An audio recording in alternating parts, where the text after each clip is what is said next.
Big boss season 6-ലെ ഏറ്റവും മോശപ്പെട്ട ഒരു ക്യാപ്റ്റൻസി ആയിരുന്നു ഈ ആഴ്ച നമ്മൾ കണ്ട ക്യാപ്റ്റൻസി. അത് നമ്മുടെ ഋഷി കുട്ടന്റെ ആയിരുന്നു. ഋഷി കുട്ടൻ എന്ന് പറയുന്ന വ്യക്തി ഒരിക്കലും ഒരു ക്യാപ്റ്റൻ ആകാൻ പറ്റിയ ഒരു ഐറ്റം അല്ല എന്ന് ഈ ആഴ്ച കൊണ്ട് അവിടെ തെളിയിച്ചു വെച്ചിരിക്കുകയാണ്. സോ ഇനി ഇങ്ങനെയുള്ള ഒരു പരിപാടിക്കൊന്നും മോൻ നിൽക്കാതിരിക്കുക. ക്യാപ്റ്റൻസി മോനെ കൊണ്ട് പറ്റത്തില്ല. അതുപോലെ തന്നെ ഈ ആഴ്ചത്തെ പവർ ടീമാണ് ഞാൻ സീസൺ 6-ൽ കണ്ട ഏറ്റവും മോശപ്പെട്ട ഒരു പവർ ടീം. കൂട്ടിയാൽ കൂടൂല. അതിനകത്ത് ഇത്തിരി ഒന്ന് ബുദ്ധി ഉപയോഗിച്ച് കളിക്കാം എന്ന് നമ്മൾ വിചാരിക്കുന്ന ഒരാൾ പോലും ഇല്ല അതിനകത്ത്. അത് കാണിക്കുന്ന ഒരു വ്യക്തി എന്നൊക്കെ പറഞ്ഞു കഴിഞ്ഞാൽ ഇച്ചിരി ഉണ്ട്, ബുദ്ധിയുണ്ട്, എന്തൊക്കെയോ നമുക്ക് പറ്റും എന്നുള്ള രീതിയിൽ കാണിക്കുന്നത് ആകെ അൻസിബ മാത്രമേ ഉള്ളൂ. ബാക്കി ഈ നോറയൊക്കെ സത്യം പറഞ്ഞുണ്ടല്ലോ, ഈ കണ്ടന്റ് ഉണ്ടാക്കാൻ വേണ്ടിയുള്ള ഒരു പരിപാടി ഉണ്ടല്ലോ, നമ്മുടെ രതീഷേട്ടൻ ആദ്യമേ കാണിച്ച ആ ഒരു ഐറ്റം മാത്രമാണ് നോറ എന്നൊക്കെ പറയുന്നത്. പിന്നെ ഇടയ്ക്ക് കുറച്ച് പോയിന്റ്സും പറയും, എന്നാലും ഗെയിമിലേക്ക് വരുമ്പോൾ she is a weak player. അപ്പോ welcome back to Usual Psycho and Big Boss Season 6 episode 62. അപ്പോ 62ാമത്തെ എപ്പിസോഡും എല്ലാ എപ്പിസോഡുകളും പോലെ തന്നെ രാവിലെ ഒരു പാട്ടൊക്കെ ഇടുന്നു, ഡാൻസ് കളിച്ച് അങ്ങോട്ട് തുടങ്ങുന്നു. അപ്പം ശ്വേത ചേച്ചി ഇന്ന് ഡാൻസ് കളിക്കാൻ മുന്നിൽ തന്നെ ഉണ്ട്. ശ്വേത ചേച്ചിക്ക് എനിക്ക് തോന്നുന്നു നമ്മുടെ ജിൻഡോ കുട്ടനോട് ഇത്തിരി ഇഷ്ടമൊക്കെ ഉണ്ട്. ജിൻഡോ ചേട്ടന്റെ ആ ഒരു പാവം നിപ്പും പുള്ളിയുടെ ആ ഒരു ഗെയിം ഒക്കെ ചേച്ചി കണ്ടതാണ്. അതുകൊണ്ട് തന്നെ ജിൻഡോ ചേട്ടനെ ചെന്ന് വിളിച്ചു കൊണ്ടുവന്ന് ഡാൻസ് കളിപ്പിക്കുന്ന ഒരു പരിപാടി നമുക്ക് രാവിലെ കാണാൻ പറ്റുന്നുണ്ട്. അപ്പൊ ഈ ഒരു പരിപാടിയൊക്കെ രാവിലത്തെ കഴിയുമ്പോൾ തന്നെ നമ്മുടെ ഡയമണ്ട് തപ്പാനുള്ള ആ ഒരു പരിപാടി ഗംഭീരമായിട്ട് ഒരു സൈഡിൽ നടക്കുന്നുണ്ട്, വൻ തോതിൽ നടക്കുന്നുണ്ട്. അപ്പൊ ഇതങ്ങോട്ട് നടക്കുന്നതിന്റെ ഇടയ്ക്ക് ഒരു മോർണിംഗ് ആക്ടിവിറ്റി ബിഗ് ബോസ് കൊണ്ട് കൊടുക്കും. മോർണിംഗ് ആക്ടിവിറ്റി എന്ന് പറയുന്നത് വായിക്കുന്നത് നമ്മുടെ ഋഷിയാണ്. ഋഷിക്ക് തന്നെയുള്ള ഒരു പണിയായിരുന്നു. അതായത് ഹോട്ട്സ്റ്റാറിൽ ഒരു പോളിംഗിന് ഇട്ടപ്പോഴത്തേക്ക് ഏറ്റവും കൂടുതൽ ആൾക്കാർ പറഞ്ഞത് ഒരു ദിവസം ഈ ബസർ ടു ബസർ കേൾക്കുന്നോടം വരെ സാരി ഉടുത്ത് നടക്കണം. അതപ്പോ കിട്ടിയ ഋഷിക്കാണ്. ഋഷി സാരി ഉടുത്ത് അവിടെ നടക്കുന്നുണ്ട്. വലിയ ആക്ട് ഒന്നും അവൻ ചെയ്തിട്ടില്ലെങ്കിലും കുഴപ്പമില്ല, ഋഷിയെ കൊണ്ട് പറ്റുന്ന രീതിയിൽ ആ ഒരു പരിപാടിയൊക്കെ അവിടെ കാണിച്ചു. അപ്പൊ ഇതിന്റെ ഇടയ്ക്ക് നമ്മുടെ ശ്വേതയും നന്ദനയും കൂടെ സംസാരിക്കുന്ന ഒരു പരിപാടി നമുക്ക് കാണാം. നന്ദനയുടെ കുറച്ച് കാര്യങ്ങളൊക്കെ അവിടെ പറയുന്നു, കരയുന്നു. നന്ദനയ്ക്ക് അറിയാം ശ്വേതയായിട്ട് പറയുമ്പോൾ എന്തായാലും പുറത്തു വരും കുറച്ച് കരച്ചിലൊക്കെ എന്നെനിക്ക് തോന്നി. എങ്കിലും കുറച്ചൊക്കെ നന്ദനയുടെ ഒരു പ്യൂർ ആയിട്ടുള്ള ഒരു സോളാണ് കേട്ടോ അവള്. അതെന്തായാലും അവിടെ ആ ഒരു കരച്ചിലൊക്കെ ഒരു അഭിനയമായിട്ട് എനിക്ക് തോന്നിയില്ല. എന്തായാലും പുറത്താ സാധനം അറിയാമെന്ന് എന്തായാലും നന്ദനയ്ക്ക് അറിയാം. പക്ഷെ ഒരു പകുതി അഭിനയമാണെങ്കിൽ ബാക്കി പകുതി അവൾ ജെനുവിനായിട്ട് തന്നെയാണ് അവിടെ സംസാരിച്ചത്. അതുകൊണ്ട് തന്നെ ആ ഒരു സാധനം കുഴപ്പമില്ല. ശ്വേതയ്ക്കാണെങ്കിലും അവളോട് അരിവൊക്കെ തോന്നി, പോട്ടെ മോളെ തൃശ്ശൂർക്കാരി നന്നായിട്ട് കളിക്കുന്നൊക്കെ പറഞ്ഞ് പോകുന്നുണ്ട്. അപ്പൊ ഇത് കഴിയുമ്പോഴത്തേക്ക് നമ്മുടെ സാബു ചേട്ടൻ ഇടയ്ക്ക് ഒരു കാര്യം പറയുന്നുണ്ട്, ഒരു ക്ലൂ കൂടെ ഞാൻ തരാം നിങ്ങൾക്ക്, അതായത് നമ്മുടെ ഈ ഡയമണ്ട് കണ്ടുപിടിക്കാൻ എന്നൊക്കെ പറയുന്നുണ്ട്. എന്തായാലും ക്ലൂ അപ്പോഴൊന്നും കൊടുക്കുന്നില്ല. ബിഗ് ബോസ് എന്തായാലും എല്ലാവരും ലിവിംഗ് റൂമിൽ വിളിച്ചിരുത്തുന്നുണ്ട്. എന്നിട്ട് സാബു ചേട്ടനോടും ബാക്കി എല്ലാവരോടും പറയുന്നുണ്ട്, അതായത് സാബു ചേട്ടനോടും ശ്വേതയോടും ഒക്കെ പറയുന്നുണ്ട്, നിങ്ങള് ഡയമണ്ട് എവിടെയാണെന്ന് പറയണ്ട. ഇനി അങ്ങനെ ഒരു സാധനം ബിഗ് ബോസ് ലിവിംഗ് റൂമിലേക്ക് എല്ലാവരും വിളിച്ചിരുത്തുന്നുണ്ട്. അവിടെ വെച്ച് ബിഗ് ബോസ് നമ്മുടെ സാബുവിനോട് പറയുന്നുണ്ട്, സാബു ചേട്ടനോട് ഇനിയും ക്ലൂ ഒന്നും കൊടുക്കണ്ട. അതുപോലെ തന്നെ ഡയമണ്ട് എവിടെയാണ്. പിന്നെ നമ്മുടെ ബിഗ് ബോസ് ലിവിംഗ് റൂമിലേക്ക് എല്ലാവരും വിളിച്ചിരുത്തുന്നുണ്ട്. ലിവിംഗ് റൂമിൽ ഇരുത്തി അവിടെ വെച്ചൊരു കാര്യം പറയുന്നുണ്ട് സാബു ചേട്ടനോട്, ഡയമണ്ട് എവിടെയാണെന്നൊന്നും നിങ്ങൾ പോകുമ്പോഴത്തേക്ക് പറയണ്ട. അതുപോലെ തന്നെ നിങ്ങളുടെ ഇപ്പോ വെളിയിലേക്ക് പോവാണ്, ഗസ്റ്റ് ആയിട്ട് വന്ന സാബുവും ശ്വേതയും എന്ന് പറയുന്നു. പിന്നെ കുറച്ച് നേരത്തേക്ക് അവർ പോകാനുള്ള പരിപാടികളും കാര്യങ്ങളും ഒക്കെ ആയിരുന്നു. എല്ലാവരുമായിട്ട് കെട്ടിപ്പിടിക്കുന്നു, ഫോട്ടോ എടുക്കുന്നു. അപ്പൊ ഈ ഒരു പരിപാടി കഴിയുമ്പോഴത്തേക്ക് തന്നെ അവിടെ വീണ്ടും ഡയമണ്ട് തപ്പാനുള്ള ഓട്ടം. എന്റെ പൊന്നെ, അങ്ങനെ ഓട്ടം നടന്ന് പിന്നെ പോകുമ്പോഴത്തേക്ക് സാബു ചേട്ടൻ ഒരു ക്ലൂ കൂടെ കൊടുക്കുന്നുണ്ട്. ആദ്യമേ പറഞ്ഞില്ല ഒരു ക്ലൂ പറഞ്ഞു തരാമെന്ന്. അപ്പൊ ആ ഒരു ക്ലൂ പറഞ്ഞു കൊടുക്കുന്നുണ്ട്.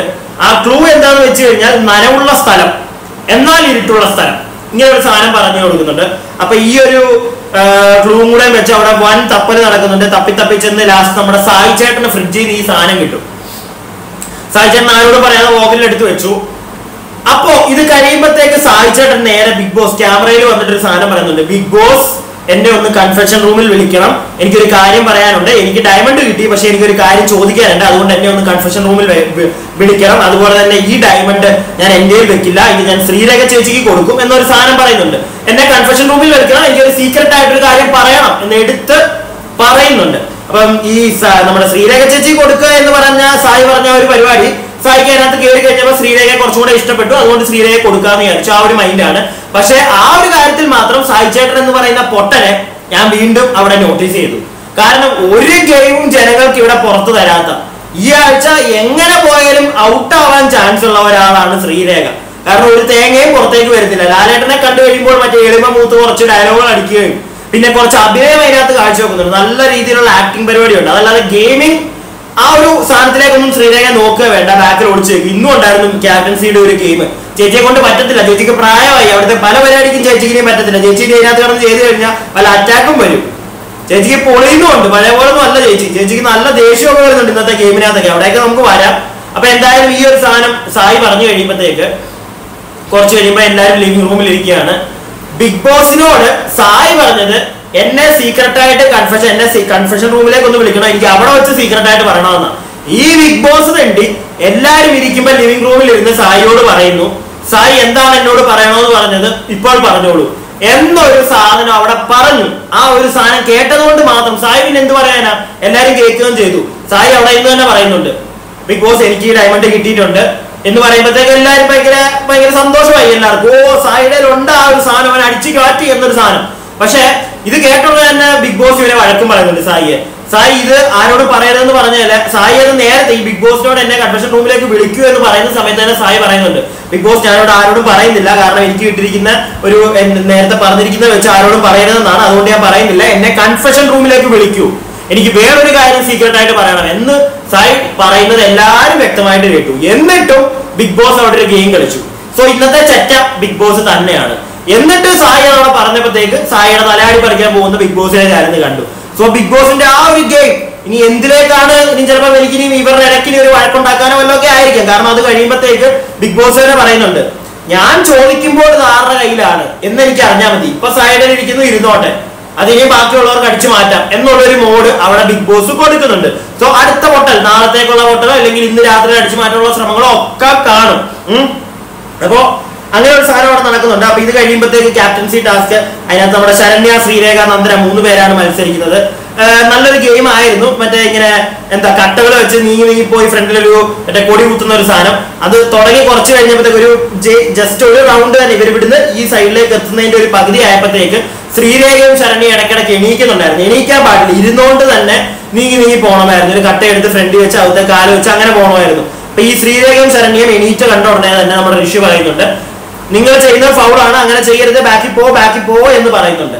ശരണ്യ കുറച്ച് കഴിഞ്ഞപ്പോൾ എനിക്ക് ബാക്കിൽ പോയി ഒന്നുകൂടെ കളിക്കുന്നുണ്ട്. ശ്രീരേഖ പിന്നെ കുറെ നേരം ഇല്ല ഞാൻ പോകത്തില്ല, ഞാൻ ബിഗ് ബോസ് പറഞ്ഞാലേ പോകൂ എന്നൊക്കെ പറഞ്ഞ് അവിടെ കുറെ നേരം ഇരുന്നു. അപ്പോഴത്തേക്ക് നമ്മുടെ റഷ്മിനും എല്ലാവരും കൂടെ ഉച്ചത്തിൽ പറയാൻ തുടങ്ങിയപ്പോഴത്തേക്ക് ലാസ്റ്റ് ശ്രീരേഖ സഹി കെട്ട് എനിക്ക് പോയി ആയതൊട്ട് കളിക്കുന്ന കണ്ടു.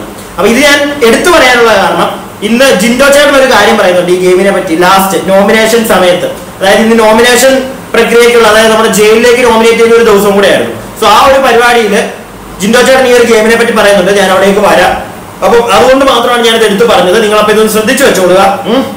അപ്പൊ ഈ ഒരു ജയിൽ നോമിനേഷൻ കഴിയുമ്പോഴത്തേക്ക്, ജയിൽ നോമിനേഷൻ അല്ല, ഈ ഗെയിം കഴിയുമ്പോഴത്തേക്ക് ഗെയിമിൽ ജയിക്കുന്നത് നന്ദനയാണ്. സോ നന്ദനയാണ് അടുത്ത ആഴ്ചത്തെ ക്യാപ്റ്റനായിട്ട് തെരഞ്ഞെടുക്കപ്പെട്ടിരിക്കുന്നത്. നന്ദന നല്ലൊരു ക്യാപ്റ്റനായി മാറുമോ ഇല്ലയോ എന്ന് നമുക്ക് അടുത്ത ആഴ്ച കാണാം. എനിക്ക് തോന്നുന്നു കുറച്ചും കൂടെ ഒരു ഋഷിയെക്കാട്ടിലും കുറച്ചും കൂടെ ആക്റ്റീവ് ആയിരിക്കും എന്തായാലും എന്ന് എനിക്ക് തോന്നുന്നുണ്ട്. ഋഷി അത്ര ആക്റ്റീവ് അല്ലായിരുന്നു, അത് നമ്മൾ എല്ലാവരും കണ്ടതാണ്. ഋഷിയെ മറ്റേ പവർ ടീമിന്റെ ഒരു അടിമ, അതിന്ന് നമ്മുടെ ജാസ്മിനൊക്കെ നല്ല എടുത്ത് മുഖത്തടിച്ചു കണക്കാനെ പറയുന്നുണ്ട്. ജാസ്മിനെ ആ കാര്യത്തിലൊക്കെ ഞാൻ സമ്മതിച്ചു കേട്ടോ. ഉള്ള കാര്യം മുഖത്തൊക്കെ നല്ല വച്ചയ്ക്ക് പറഞ്ഞു കളഞ്ഞു. എനിക്കും തോന്നിയൊരു കാര്യം അത്, പവർ ടീമിന്റെ എന്ന് പറയാൻ പറ്റില്ല, നോറയുടെയും അൻസിബയുടെയും ഒരു അടിമയായി പോയി. നമ്മൾ അഭിഷേക് എന്നൊക്കെ പറയുന്നത് വെറുതെ പവർ ടീമിൽ ഇരുന്ന് പോയി. അഭിഷേക് എനിക്ക് തോന്നുന്നു മിക്കവാറും ഈ ആഴ്ച കൊണ്ട് അല്ലെങ്കിൽ അടുത്ത ആഴ്ച കൊണ്ട് കഥ വെളിയിലായിരിക്കും. അപ്പൊ ഈ ഒരു പരിപാടി കഴിയുമ്പോഴത്തേക്ക് ജയിൽ നോമിനേഷൻ വരുന്നുണ്ട്. പവർ ടീം ഡയറക്റ്റ് ആയിട്ട് നോമിനേറ്റ് ചെയ്തത് ജാസ്മിനെ. അത് തീരെ യോജിക്കാൻ പറ്റാത്ത ഒരു നോമിനേഷൻ ആയിട്ട് എനിക്ക് തോന്നി. സാധാരണ നമ്മുടെ ജാസ്മിനെ പിടിച്ച് പുറത്താക്കുമ്പോഴത്തേക്ക് ഇച്ചിരി സന്തോഷം എനിക്കും തോന്നാറുണ്ട്. പക്ഷെ ഈ ആഴ്ചയിലെ ജാസ്മിന്റെ ഗെയിമിനെ ഒന്നും അങ്ങനെ പവർ ടീമിന് ഒരിക്കലും തെറ്റാണ് അല്ലെങ്കിൽ പവർ ടീമിന് പറയാൻ ഒരധികാരം ഇല്ലായിരുന്നു. ഒരാളെ പോലും സെലക്ട് ചെയ്യാതെ വിടണമെന്ന് സത്യം പറഞ്ഞ പവർ ടീം, അതായിരുന്നു പവർ ടീം ചെയ്യേണ്ടത്. കാരണം ഏറ്റവും കൂടുതൽ മിസ്റ്റേക്സും പൊട്ടത്തരവും കാണിച്ച ഒരു ടീമാണ് പവർ ടീം. സോ അവർക്ക് ഒരിക്കലും ജാസ്മിനെ ഇതിന് ചോദിക്കുന്നില്ല എന്തൊക്കെയാണ് കാരണങ്ങൾ എന്ന് ചോദിക്കുമ്പോഴത്തേക്ക് ഒരു കാര്യമില്ലാത്ത മറ്റേ ഗ്യാസ് ഓഫ് ചെയ്തതും അങ്ങനത്തെ കാരണങ്ങളൊക്കെ പറയുന്നുണ്ട്. അതൊന്നും ജാസ്മിന് ദഹിച്ചില്ല, അവിടെ ഉള്ള ആർക്കും ദഹിച്ചിട്ടില്ല. ഈ കേട്ടോണ്ടിരുന്ന എനിക്കും ദഹിച്ചില്ല. അതിന്റെയൊക്കെ പേരും പറഞ്ഞു. പിന്നെ ഇവര് തന്നെ കുറച്ച് കഴിയുമ്പോൾ പവർ ടീം തന്നെ പറയുന്നുണ്ട് നമുക്ക് വേറെ ആരും ഇല്ലായിരുന്നു, ആരെയും പറയാനില്ലായിരുന്നു എന്നൊക്കെ ഇവരുടെ ഇടയ്ക്ക് പറയുന്നുണ്ട്. അതായത് അവിടെ നിൽക്കുന്ന ബാക്കി കണ്ടസ്റ്റൻസിനോട് പറയുന്നില്ല, പക്ഷെ നോറയും നമ്മുടെ റസ്മിനും ഒക്കെ പറയുന്നുണ്ട് വേറെ ആരെയും നമുക്ക് പറയാനില്ലായിരുന്നു, അതുകൊണ്ട് അവളെ പറഞ്ഞു. ഇത്രയും സ്വന്തം ഒരു തീരുമാനം എടുത്തതിനകത്ത് പോലും ഉറച്ചു നിൽക്കാൻ പറ്റാത്ത ഒരു പവർ ടീം ആയി പോയി ഈ ആഴ്ചത്തെ പവർ ടീം എന്ന് എനിക്ക് തോന്നി. ഒന്നിനും കൊള്ളാത്തൊരു പവർ ടീം. ഓക്കെ, അത്രേ ഉള്ളൂ ഈ ആഴ്ചത്തെ പവർ ടീം. അപ്പൊ അത് കഴിഞ്ഞ് ബാക്കി എല്ലാവരും കൂടെ ബാക്കി ഓരോ കണ്ടസ്റ്റൻസ് ഫസ്റ്റ് സിജോ വരുന്നുണ്ട്. സിജോ നോമിനേറ്റ് ചെയ്യുന്നത് ജയിലിലേക്ക് നോമിനേറ്റ് ചെയ്തത് ഋഷിയാണ്. പിന്നെ ഓരോരുത്തരും വന്നിട്ട് എല്ലാവരും പറയുന്നത് മിക്കവരും എനിക്ക് തോന്നുന്നു ആദ്യം 1-2 പേരെ കണ്ടേ മാറ്റി പറഞ്ഞുള്ളൂ. നമ്മുടെ ശ്രീതു എങ്ങാണ്ടേ പറഞ്ഞുള്ളൂ, ശ്രീരേഖയുടെ ആരുടെയോ പേര്. ബാക്കി എല്ലാവരും പറഞ്ഞത് ഋഷിയുടെ പേരായിരുന്നു. കാരണം എല്ലാവർക്കും മനസ്സിലായി, ജനങ്ങൾക്കും മനസ്സിലായി എന്ന് ഋഷി ഒന്ന് മനസ്സിലാക്കിയ കൊള്ളാം. ഏറ്റവും ബോറായിട്ടുള്ള ഒരു ക്യാപ്റ്റൻസി ആയിരുന്നു. അതുകൊണ്ട് തന്നെ ക്യാപ്റ്റനെ പിടിച്ച് നേരെ ജയിലിലേക്ക് അടിച്ചു. ഇതുവരെയായിട്ട് എനിക്ക് തോന്നുന്നു ഇതുവരെയായിട്ടും അങ്ങനെ ഒന്നും സംഭവിച്ചിട്ടുണ്ട്. ഒരു ക്യാപ്റ്റനെതിരായിട്ട് ആരും പിടിച്ച് ജയിലിൽ അടച്ചിട്ടുള്ളതാണ് എനിക്ക് തോന്നുന്നത്. ഇവിടെ അതും ഇന്ന് തെളിഞ്ഞിരിക്കുകയാണ്, അല്ലെങ്കിൽ മറ്റേ പുതിയൊരു എഴുത്ത് വന്നിരിക്കുകയാണ്, ക്യാപ്റ്റനും അകത്ത് പോകാം. അങ്ങനെ ഋഷിയെ അടിച്ച് വെളിയിലാക്കുന്നു. ഋഷിയെ നോമിനേറ്റ് ചെയ്യുമ്പോഴത്തേക്ക് നമ്മുടെ അപ്സര വന്നൊരു സാധനം പറയുന്നുണ്ട്, സീസൺ 6 ഏറ്റവും വേസ്റ്റ് ആയിട്ടുള്ള ഒരു ക്യാപ്റ്റൻ ആയിരുന്നു ഋഷി എന്നുള്ളത്. സീരിയസ്ലി എനിക്കും തോന്നിയ ഒരു കാര്യമാണ്, പല ആളുകൾക്കും ഇത് കണ്ടോണ്ടിരിക്കുന്ന എല്ലാവർക്കും തോന്നിയൊരു കാര്യമാണ്. ഏറ്റവും വേസ്റ്റും വേസ്റ്റും ആയിട്ടുള്ള അങ്ങനെ പറയാം ഒരു ക്യാപ്റ്റൻ ആയി പോയി ഋഷി. ഋഷിയെ കൊണ്ട് അത്രയ്ക്കും വലിയ സാധനം ഒന്നും എടുത്ത് പൊക്കാൻ ആവതില്ല. അപ്പൊ ആ ഒരു പരിപാടി കഴിഞ്ഞ് ഋഷിയെയും കൂടെ അങ്ങോട്ടേക്ക് ഇടുന്നു. അത് കഴിയുമ്പോഴത്തേക്ക് നമുക്ക് കാണാൻ പറ്റുന്നത് നമ്മുടെ അപ്സരയും റസ്മിനും ജാസ്മിനും എല്ലാം കൂടി ഒരിടത്തിരുന്നിട്ട് സംസാരം, ഇവരുടെ ഒരു കോൺവെർസേഷൻ. അപ്പൊ ഇതിന്റെ ഇടയ്ക്ക് നോറ വന്ന് കയറുന്നുണ്ട്. അപ്പൊ നോറ വരുന്നതിന് മുന്നേ തന്നെ അപ്സര ജാസ്മിനോട് പറയുന്ന ഒരു കാര്യമുണ്ട്, പുറത്തുനിന്നുള്ള ഗസ്റ്റുകൾ വന്നപ്പോൾ പോലും അവര് പറഞ്ഞിരുന്നത് ഇവിടെ ഏറ്റവും നന്നായിട്ട് കളിക്കുന്ന ഒരു 3-4 പേരുടെ പേരെ പറഞ്ഞുള്ളൂ. അതിനകത്ത് first Apsara, Jasmine, Apsara first പറയുന്നത് അവളുടെ പേര് തന്നെ, അപ്സര ജാസ്മിൻ ഒക്കെയാണ്. ആ നമ്മളെ പിടിച്ച് നോമിനേറ്റ് ചെയ്യേണ്ട, കാരണം ഋഷി നോമിനേഷനിൽ, ഈ ജയിൽ നോമിനേഷനിൽ ഋഷി നോമിനേറ്റ് ചെയ്ത അപ്സരയാണ്.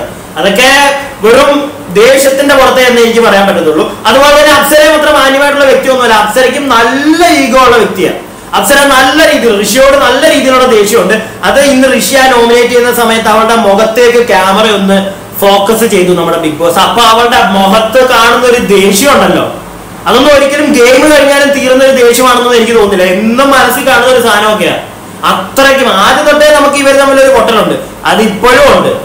പിന്നെ അതുപോലെ തന്നെ ഈ നോമിനേറ്റ് ചെയ്യുന്ന ഈ നമ്മുടെ പവർ ടീം നോമിനേറ്റ് ചെയ്തല്ലോ ജാസ്മിനെ, ആ സമയത്ത് അപ്സരയുടെ പേര് ആ ഒരു പവർ ടീമിൽ ആരോ പറഞ്ഞപ്പോഴത്തേക്ക് അൻസിബ അപ്പൊ പറയുന്നു കേട്ടോ. അൻസിബ നമ്മുടെ അപ്സരയെ പറയാൻ പറ്റത്തില്ല, കാരണം അപ്സര നല്ല ഗെയിമറാണെന്ന്. അപ്പൊ അൻസിബ മനസ്സിൽ വെച്ചല്ല, അൻസിബ കറക്റ്റ് ആയിട്ട് ഓരോരുത്തരുടെ ഗെയിം വാച്ച് ചെയ്യുന്നുണ്ട്. അപ്സര എന്ന് പറയുന്ന ഗെയിമർ ഞാൻ ഇന്നലെ പറഞ്ഞിരുന്നു, ഇന്നലത്തെ ഒരു ഗെയിമിൽ അപ്സര സായി പൊളിച്ചിരുന്നു, പുറത്തുനിന്ന് കാണിക്കാൻ തന്നെ മാക്സിമം അവർ കാണിച്ചിട്ടുണ്ട്. സോ അതിനെയൊക്കെ അൻസിബ എന്തായാലും സപ്പോർട്ട് ചെയ്യുന്നുണ്ട്. ഋഷിക്ക് മാത്രമാണ് ഇമോഷണലി ആ ഒരു സാധനം കിടക്കുന്നതുകൊണ്ട് അറിയാൻ ഇന്നും അവളെ ഒരു മറ്റേ എതിരാളി എന്നല്ല, ഒരു അവള് ചീത്ത, അവൾക്ക് പണി കിട്ടണം എന്നുള്ളൊരു മൂടി നിൽക്കുന്ന ഒരു വ്യക്തിയായിട്ട് നിൽക്കുന്നത്. അപ്പൊ ഈ അപ്സര ഇങ്ങനത്തെ 1-2 കാര്യം പറയുമ്പോഴത്തേക്ക് നമ്മുടെ നോറ എന്റെ ഇടയ്ക്കോട്ട് വന്ന് കയറുന്നുണ്ട്. നോറ എന്നിട്ട് ജാസ്മിനോട് പറയുന്നുണ്ട്, എനിക്ക് ക്ഷമ ചോദിക്കണം തോന്നുന്നു നിന്നോട് എന്ന് പറയുമ്പോഴത്തേക്ക് തന്നെ ജാസ്മിൻ അവിടെ എണീറ്റ് താല്പര്യമില്ല എന്ന് പറഞ്ഞുള്ള ഒരു പുച്ഛവും കൊടുത്ത് ജാസ്മിൻ എണീറ്റ് പോകുന്നതാണ്.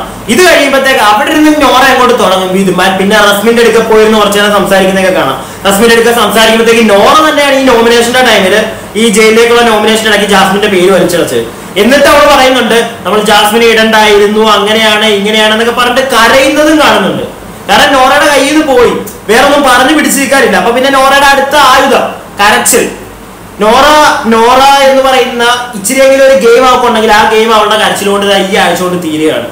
ആൾക്കാർക്ക് മനസ്സിലായി നോറ എന്ന് പറയുന്നത് ഇച്ചിരിയെങ്കിലും. ഞാൻ ഇടയ്ക്ക് വിചാരിച്ചിരുന്നു ഓക്കെ പോയിന്റ്സ് പറയുന്ന ഒരു ഗെയിമർ ആയിരിക്കും, ഗെയിമറൊക്കെ ആയിക്കോട്ടെ, പക്ഷെ ഇത്രയും അവിടെ എല്ലാവരും ഗെയിമേഴ്സ് ആണ്. പക്ഷെ എല്ലാവരും ഓരോ രീതിയിൽ അവരുടെ നെഗറ്റിവിറ്റി അല്ലെങ്കിൽ ഓരോ രീതിയിൽ ആൾക്കാരെ ദേഷ്യം പിടിപ്പിക്കുന്ന രീതിയിലുള്ള ഗെയിമേഴ്സ് ആയിട്ട് മാറുന്നുണ്ട്. ഇൻക്ലൂഡ് നമ്മുടെ ജാസ്മിനൊക്കെ അക്കാര്യത്തിൽ ഏറ്റവും മുൻപന്തിയിലാണ്. പക്ഷെ എന്നാലും നോറയുടെയൊക്കെ ഈ ഒരു രീതിയിലുള്ള ഗെയിം ഏതാണ്ട് ജാസ്മിന്റെ ആ ഒരു തലത്തിലേക്കൊക്കെ തന്നെ എത്തിക്കുന്നുണ്ട്. അല്ലെങ്കിൽ കുറച്ചുകൂടെ ബെറ്റർ ആയിട്ട് പോകായിരുന്നു. ജാസ്മിൻ കണ്ടന്റ് കൊടുക്കുന്നുണ്ട്, പ്യുവർ ആയിട്ട് അവിടെ നിന്ന് കളിക്കുന്നുണ്ട്.